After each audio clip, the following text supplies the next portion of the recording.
कर्तव्यं दैवमान्हिकम् कौसल्या सुप्रजा राम पूर्वा सन्ध्या प्रवर्तते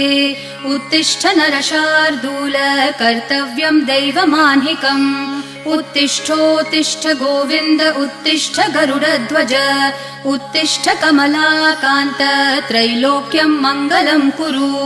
उत्तिष्ठोत्तिष्ठ गोविन्द उत्तिष्ठ गरुडध्वज उत्तिष्ठ कमलाकान्त त्रैलोक्यं मङ्गलं कुरु मातः समस्त जगतां मधुकैटभारेः वक्षो विहारिणि मनोहर दिव्यमूर्ते श्रीस्वामिनि श्रितजनप्रिय दानशीले श्रीवेङ्कटेश दयिते तव सुप्रभातम् मातः समस्त जगतां मधुकैटभारेः वक्षो विहारिणि मनोहर दिव्यमूर्ते